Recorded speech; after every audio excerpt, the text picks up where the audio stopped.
네, 오늘 본문 말씀을 중심으로 영혼을 사랑하는 공동체라는 제목으로 함께 은혜를 나누기를 원합니다. 오늘 우리가 읽은 본문은 마태복음 18장 말씀인데 마태복음에 기록된 다섯 편의 예수님의 가르침 또는 설교 중에 하나이고, 오늘 18장 말씀을 일반적으로 공동체 강화라고 그렇게 말하고 있습니다. 표현 그대로 공동체 안에서 성도들과 회원들 간에 어떻게 서로 관계하고 대해야 하는지에 대해서 설명을 해줍니다. 특별히 우리 예수님의 관심은 연약하고 소외되어진 사람들에게 관심이 참 많다는 것을 알려줍니다. 2절 당시에 18장 2절 말씀에 보면 당시에 가장 소외되어졌던 아이 하나를 데리고 오고 그와 같은 자를 설명하며 소자된 한 사람, 작은 사람이라고 표현합니다. 마태복음 18장 12절 말씀 보면 잃어버린 한 마리 양을 언급하시고, 15절에는 범죄한 성도들을 어떻게 대할지, 21절 말씀부터는 어떤 사람을 어떻게 용서해야 하는지에 대해서 오늘 본문이 이렇게 설명하고 있는 것입니다. 이처럼 공동체에 연약하고 문제 있는 사람들에 대해서 공동체는 어떻게 대하고 그들을 세워가야 할지에 대해서 알려주는 본문이 이 전체 18장의 중요한 내용입니다. 또한 18장을 크게 두 부분으로 나눌 수 있는데, 예수님께 제자들이 와서 두 가지 질문을 하게 됩니다. 그리고 그 질문에 대해서 길게 대답하는 형식으로 18장이 진행되어집니다. 첫 번째 질문은 1절에 천국에서 누가 크니까? 라고 이렇게 질문을 하고, 21절에는 형제가 범죄하면 몇 번이나 용서해 주면 됩니까? 라고 이렇게 질문을 하고 있는 것입니다. 우리가 잘 알듯이 예수님께서 70번씩 7번 용서해 주라라고 이렇게 대답을 하는 것이죠. 그런 의미에서 오늘 본문 12절에서 17절까지 말씀은 제자들의 첫 번째 질문, 천국에서 누가 큽니까? 라는 질문에 대한 예수님의 대답의 한 부분으로 이해하는 것이 좋을 것 같습니다. 그런데 첫 번째 질문, 천국에서 누가 큽니까? 라는 예수님의 질문, 제자들의 질문은 그들이 천국에 대해서 오해하고 있어서 이렇게 질문했다는 것을 알 수 있습니다. 당시 이스라엘 백성들은 로마 제국의 식민 백성으로 살고 있었습니다. 그래서 이스라엘을 구원할 메시아가 나타나기를 그들은 간절히 기다렸습니다. 이스라엘을 구원할 메시아의 중요한 특징은, 그들이 생각했던 특징은 강력한 군사력을 바탕으로 로마를 물리칠 것으로 그렇게 이해했습니다. 그들이 잃어버렸던 과거의 영광을 다시 회복해 줄 사람으로 그들은 이해했던 것입니다. 예수님의 제자들 역시 동일한 생각을 했었는데, 예수님께서 이 땅에 오셔서 많은 기적과 능력을 행하시는 것을 보고 제자들은 예수님이 자기들이 기다려왔던 메시아라고 생각했던 것입니다.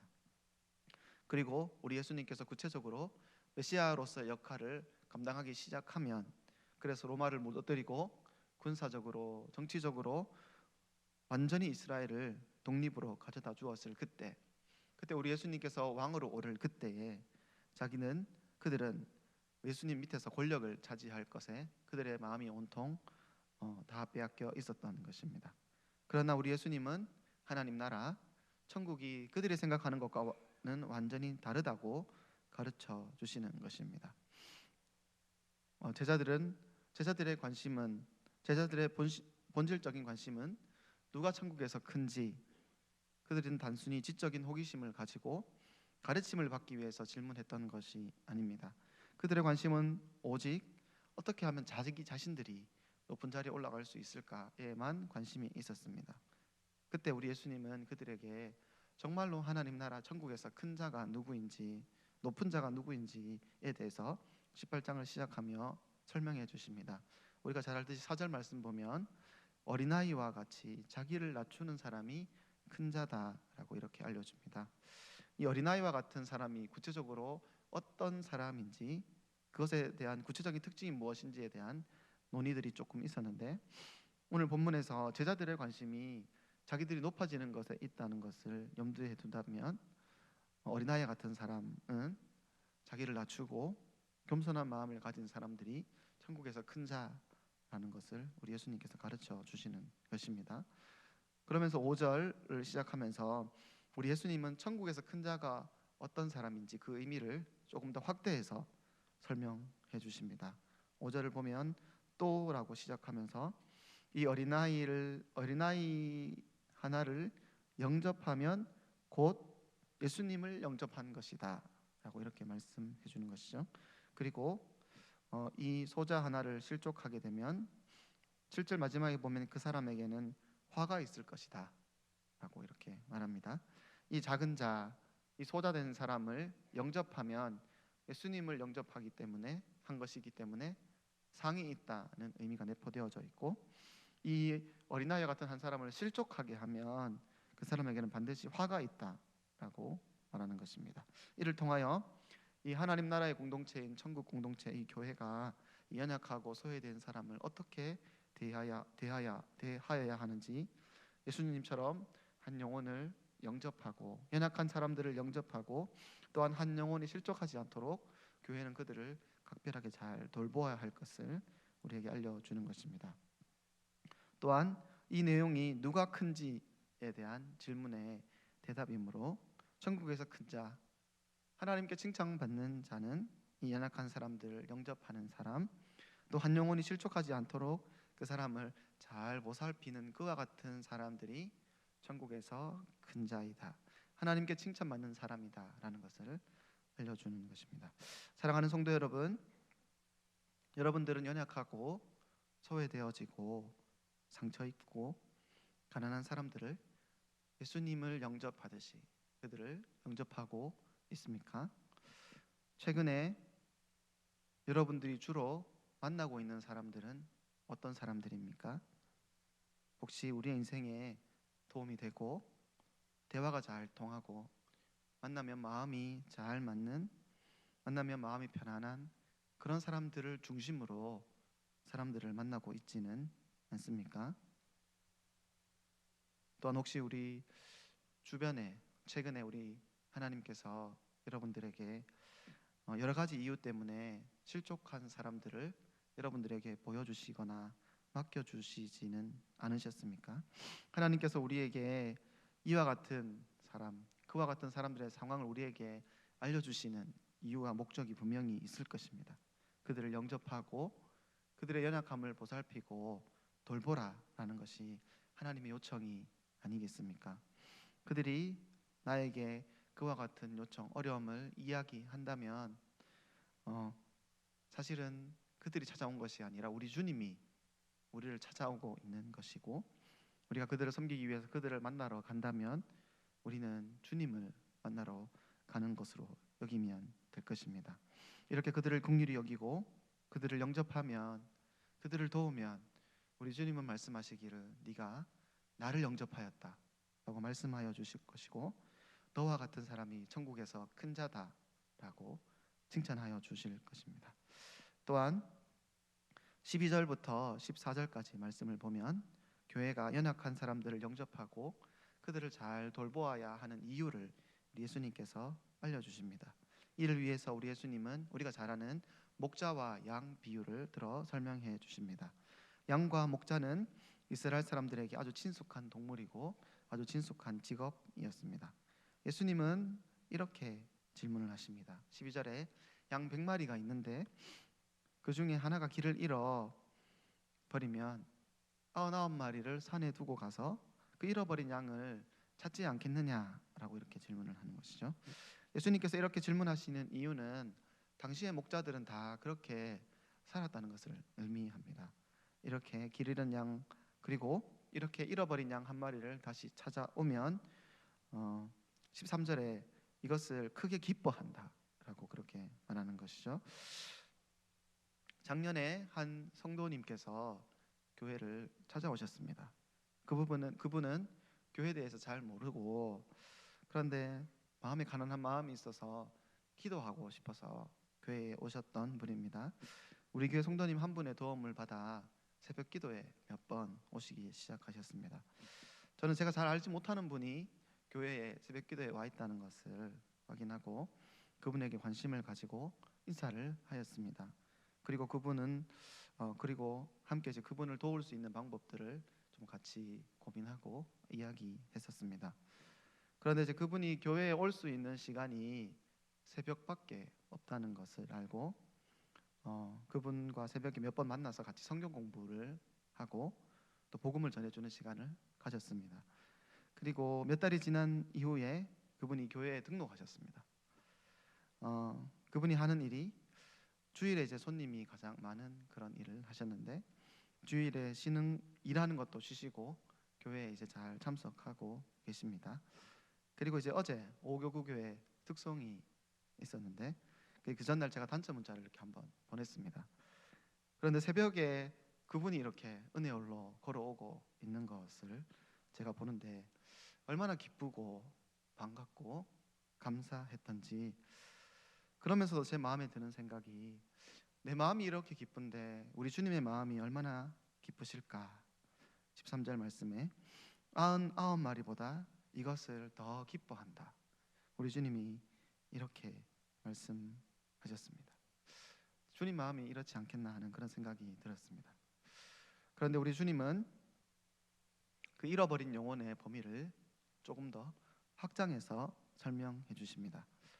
우리 6절, 7절, 8절 말씀 보면 실족한 사람들에 대해서 우리 주님께서 설명하시며 그들에 대한 다양한 이유 때문에 사람들은 실족할 수 있습니다. 그런데 그들이 연약해서 믿음에 떠날 수도 있고, 또 본문의 의미는 그들이 약간 피해자 같은 그런 의미가 있는 것처럼 보입니다. 그런데 오늘 본문 15절의 말씀 보면 주님은 어떤 사람까지 관심을 두고 있는가 하면 범죄한 사람들, 범죄를 저지른 영혼들까지도 찾아가서 그들을 돌이킬 것을 우리에게 요청해 주시는 것입니다. 본문 15절에서 18절 말씀 보면 어떤 사람이 범죄했을 때 어떤 절차를 거쳐서 그 사람을 처리해 주는, 어떻게 그 사람들을 처리해야 하는지 알려주는 본문으로 이해됩니다. 오늘 본문은. 그런데 때로는 교회에서 이렇게 사람들에게 이런 절차를 거쳐서 사람들을 치료할 때가 있는데 그런 절차들이 명분 쌓기처럼 여겨질 때가 있는 것 같습니다. 형식적인 절차를 밟고 한 사람을 치리하는 것을 정당화하는 것입니다. 그런데 우리가 기억해야 될 것은 오늘 예수님께서 왜 이와 같은 내용을 우리에게 알려주시는가라는 것입니다. 예수님의 관심은 어떻게 범죄한 사람이 있으면 그 사람에게 어떤 절차를 거쳐서 그 사람을 치리할지를 설명해 주는 것이 우리 예수님이 하고 싶어하는 내용이 아닌 것입니다. 어떻게 이 범죄한 영혼이 다시 하나님께 돌아올 수 있을지에 대해서 우리 예수님은 설명하는 본문입니다. 범죄한 그 영혼이, 실수한 그 영혼이 실족하여 연자맷돌을 스스로 메고 바다에 빠지지 않도록 그 영혼이 회개하고 회복하고 공동체에 다시 돌아올 수 있도록 공동체가 힘써 그를 도와주어야 한다라는 말을 우리 예수님께서 하시는 것입니다. 먼저 15절 말씀 보면 내 형제가 죄를 범하거든 이라고 번역되어져 있는데 원문에 보면 생략되어져 있는 표현이 너에게 범죄하거든 이라는 표현이 빠져 있습니다. 다시 한번 설명해 보면 나에게 범죄한 사람이 있으면 너는 그 사람에게 찾아가라 라고 말씀하시는 것이죠. 예수님은 누가 누구에게 찾아가라고 말합니까? 가해자가 피해자에게 용서를 구하면 가서 그 사람을 용서해 주라 라고 말씀하는 것이 아닙니다. 피해자가 가해자를 직접 찾아가서 상처 입은 사람이 나를 힘들게 한 그 사람을 찾아가서 그 사람이 회개할 수 있도록 도와주라 라는 것이죠. 이 표현 안에는 이미 그 사람을 용서할 것이 전제되어져 있습니다. 왜냐하면 용서 없이 그 사람을 찾아갈 수 없을 것이기 때문입니다. 뿐만 아니라 단순히 용서하라고만 말씀하는 것이 아니라 자신에게 해를 입힌 사람, 어쩌면 원수 같은 그 사람을 직접 찾아가서 그 사람을 잘 타일러서 다시 회개하고 믿음으로 돌아오기까지 권면하라라는 것이죠.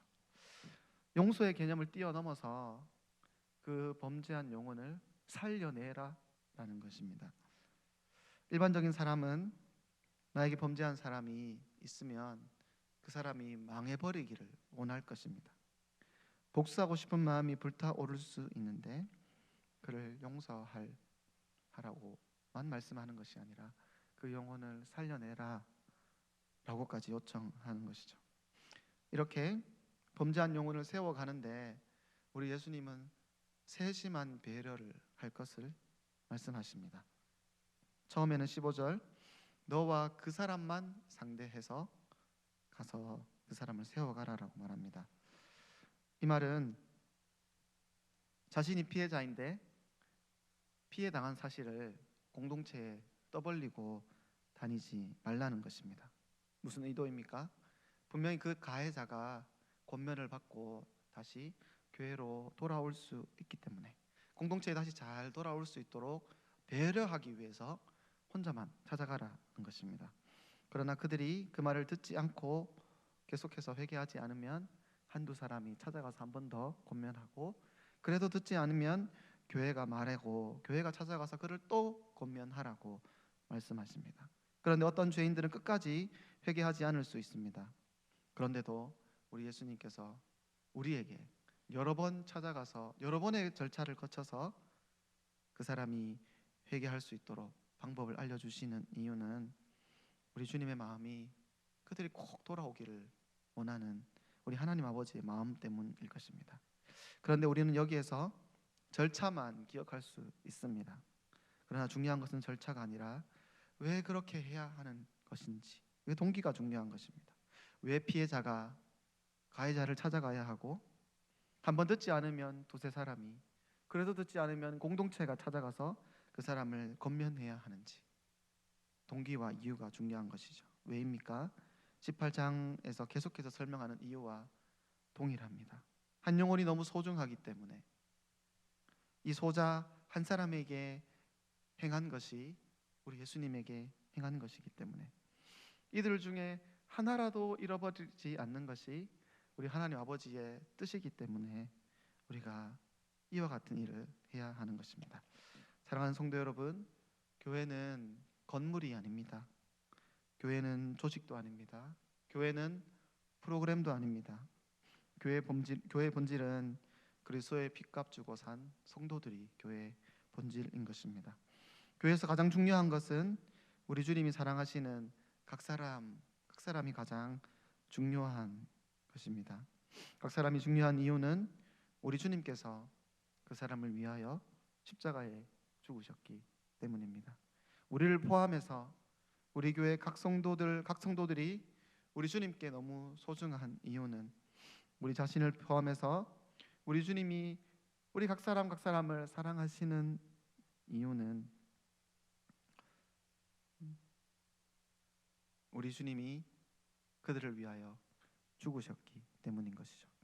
그런 의미에서 우리를 포함하여 우리 옆에 있는 각 사람은 우리 예수님의 생명과 같은 소중한 존재들입니다. 동일하게 그리스도로부터 한 피 나눠 받아 한 형제된 우리 믿음의 형제들 역시 우리 주님께 가장 소중한 사람들일 줄 믿습니다. 오늘 본문 말씀은 제자들의 질문, 예수님 천국에서 누가 큰 자입니까? 라는 질문에 대한 예수님의 대답입니다. 주님과 같이 자기를 겸손하게 낮추는 사람, 주님의 마음으로 연약한 자들을 주님 영접하듯이 영접하는 사람, 공동체 중에 믿음이 흔들리고 범죄한 영혼들이라도 찾아가서 그 영혼을 세우는 사람들을 우리 주님은 큰 자라고 칭찬하실 것입니다.